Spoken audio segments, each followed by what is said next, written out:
चला तर ऐकूया आजची एक छान गोष्ट. मग एकदा काय होतं, राणा कुंभा आपल्या कुंभलगडच्या किल्ल्यावरती आराम करत असतात. आणि त्यांना एक निरोप येतो की महाराज, जो नागौरचा सुलतान आहे तो तुम्हाला भेटायला आलाय, त्यांना तुम्हाला भेटायचं. तर मग ठीक आहे म्हणे, त्यांना सन्मानाने घेऊन या. मग शम्स खान येतो, तो नागौरचा सुलतान असतो. मग तो म्हणतो की महाराणा, मला तुमची मदत हवी आहे. माझा जो भाऊ आहे मुजाहिद खान, त्यांनी मला धोका दिला म्हणे, त्यांनी माझं राज्य घेतलं, मला हाकलून दिलं, मला मारायचा पण प्रयत्न केला. मग राणा म्हणतात, सुलतान, मी तुमचं राज्य तुम्हाला परत मिळवून देईल, पण तुम्हाला काय करावं लागेल, नागौरच्या किल्ल्याचा एक भाग तोडून टाकावा लागेल आणि माझ्या मंडलिकत्व पत्करावं लागेल, म्हणजे तुम्हाला माझ्या अंडर काम करावं लागेल. तर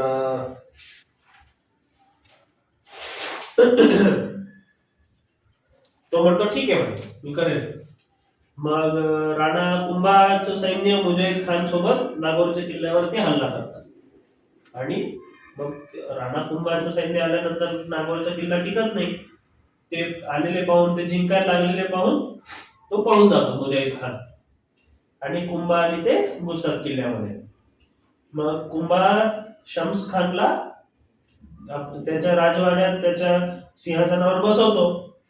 तो म्हणतो शम्स खान की मी तुमचा फार आभारी आहे आणि मी तुमच्याशिवाय मला काही माझं राज्य मिळालं नसतं. आणि मग काय होतं, काही दिवसांनी शम्स खान त्याचे जे काही सल्लागार असतात ते त्यांच्याशी चालू असतं बोलणं. आणि सुलतान, तुम्ही आपल्या किल्ल्याचं हे तोडायला नाही पाहिजे म्हणे, कारण ते आपल्यासाठी फार अपमानास्पद होत आहे. तर मग शम्स खान म्हणतो ठीक आहे म्हणे, बघू मी काय करू शकतो पाहतो. मग एकदा काय होतं, ते कुंभाला भेटायला जातात आणि म्हणतात की राणा, मला की मी काय माझं वचन तुम्हाला दिलेलं विसरलेलो नाहीये, पण मला थोडा वेळ पाहिजे म्हणे, माझ्या किल्ल्याचा एक भाग जो तोडायचं मी मान्य केलं होतं ते करायला मला थोडा वेळ पाहिजे. तर कुंभा म्हणतो ठीक आहे म्हणे की तुम्ही थोडा वेळ घ्या. आणि मग कुंभा कुंभलगडला वापस येतात.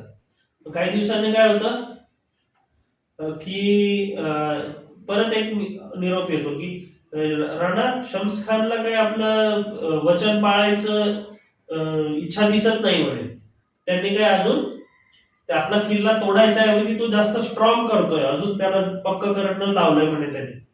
अरे मग त्यांनी आपल्याला धोका दिला म्हणे, त्याला धडा शिकवायला हवा.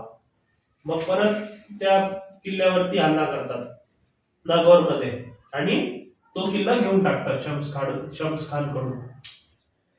आणि मग शम्स खान पळून जातो अहमदाबादला.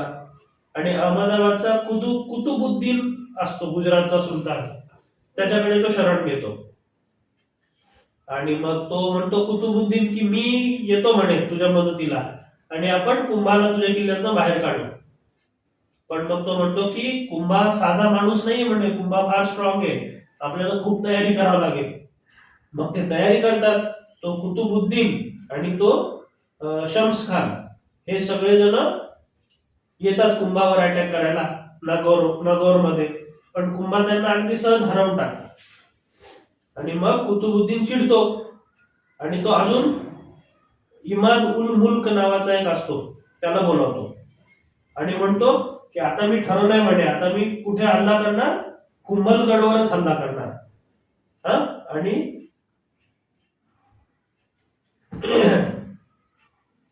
कुंभलगडमध्ये जर कुंभा असेल तर मात्र हे जमणार नाही, त्याच्यामुळे त्याला बाहेर काढावं लागेल. तर तो इमाद उल मुल्क म्हणतो ठीक आहे म्हणे, मी काय करतो, मी आबूवरती हल्ला करतो म्हणे.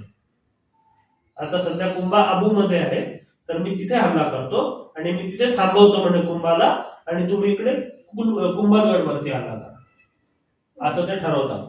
आणि मग तो जातो, इमाद उल मुल्क जातो आणि जोपर्यंत सुलतान पोचतो कुंभलगड पाशी, त्यांना लक्षात येतं की अरे आपल्याकडे अबूच्या दिशेने एक सैन्य हल्ला करत आहे म्हणे.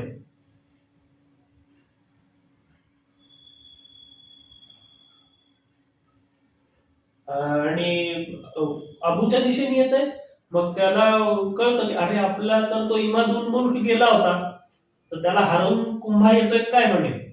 तर तेवढ्यामध्ये तो पोचतो, तर तो इमादुल मुल्कच असतो, त्याचं सैन्य असतं. आणि तो सांगतो की कुंभाने आपल्याला खूप वाईट पद्धतीने हरवलं म्हणे, आपण काही त्याचा सामना करू शकलो नाही, आम्ही आमचा जीव वाचवून पळून आलो असं सांगतो. आणि तो म्हणतो ठीक आहे म्हणे, तू बरं केलं म्हणे, आता तू इथे आलायस तर आपण आता कुंभलगड वरती हल्ला करू. तिकडे तो आपल्या विजयात असेल, त्याचा उत्सव करत असेल, तोपर्यंत आपण कुंभलगड घेऊ. पण जसं हे बोलणं चालू असतं आणि ते परत चढायला चालू करतात, तर वरून परत कुंभा येतो. अरे, तर जोपर्यंत हे इकडे येत असतात तोपर्यंत कुंभा दुसऱ्या रस्त्याने किल्ल्यावरती पोचून पूर्ण तयारी करून परत सुलतानवर हल्ला करतात, एकदम फास्ट. आणि मग कुंभा काय करतो, त्या कुतुबुद्दीनला पण हरवतात आणि त्यांना वापस जायला लावतात. मग तिथे कोण येतो, तेज खान. आणि तेज खान येतो आणि म्हणतो मी खिलजीचा मंत्री आहे म्हणे. जर मंडूचे सैन्य, खिलजी कोण, अजून एक असतो मंडूचा राजा, तर खिलजी आणि आपलं सैन्य जर एकत्र आलं तर आपण कुंभाला हरवू शकतो म्हणे. तर म्हणतो ठीक आहे म्हणे, मला काही हरकत नाही. मंडूचा सुलतान, आता गुजरातचा सुलतान आणि मंडूचा सुलतान हे दोघ जण एकत्र होतात. आणि चित्तोडला खबर पोचते. राणा गुजरातचे आणि मंडू, गुजरातचं सैन्य कुंभलगडावर हल्ला करताय म्हणे आणि चित्तोडवरती महमूद खिलजी हल्ला करणार आहे म्हणे. आणि त्या दोघांनी आपल्या विरुद्ध काय केलंय, टीम केली, टॅग टीम केली. मग ते म्हणतात की ठीक आहे म्हणे, काम करा, आपण पहिले गुजरातवर हल्ला करू म्हणे आणि मंडूला आपण नंतर धडा शिकवू असं म्हणतात. मग कुंभाचं सैन्य गुजरातच्या सुलतानच्या सैन्याला कुठे भेटतं, मंडलगडला. आणि मग तिथे मात्र बऱ्यापैकी त्यांचं नुकसान होतं, राणा कुंभाचं नुकसान होतं मंडलगडला. आणि ते बघून मग ते काय करतात, माघार घेतात.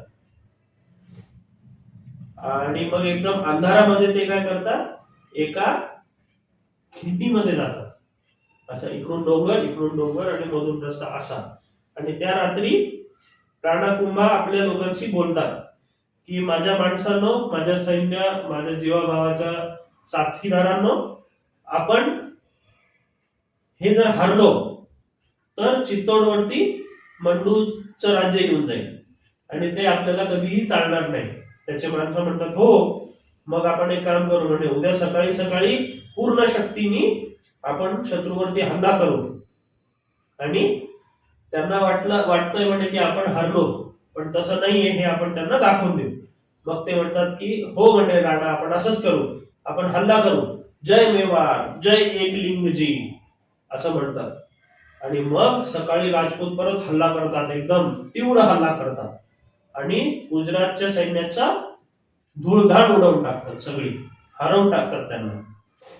आणि इकडे मंडूचा सुलतान येतो आणि चित्तोडच्या किल्ल्याला वेढा घालून बसतो. आणि मग तो म्हणतो की आता कुंभाचं सगळं बेस्ट सैन्य ते त्यांच्यासोबत असणार आहे, आपण हा किल्ला सहज घेऊन टाकू. पण तेवढ्यात काय होतं, असं दुरून त्याला धूळ उडताना दिसायला लागते. आणि मग त्याच्या लक्षात येतं अरे हे तर घोड्यांच्या पळण्यामुळे उडणारी धूळ आहे. आणि मग त्याला दिसतं अरे हा तर कुंभा आलाय म्हणे. आणि एकदम असा अचानक हल्ला झाल्यामुळे ते घाबरतात.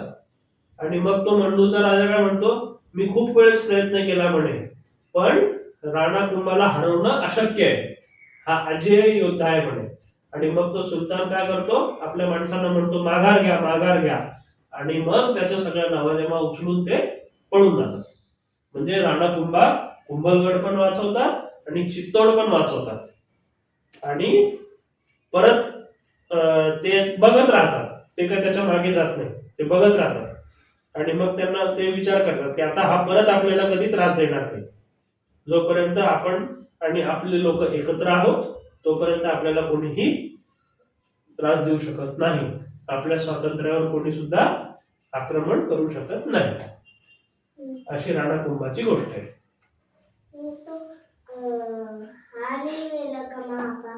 महापा मेला ना नंतर. महापा त्याच मरून जातो नंतर. तो परत कुठे दिसतच नाही, सापडत पण नाही.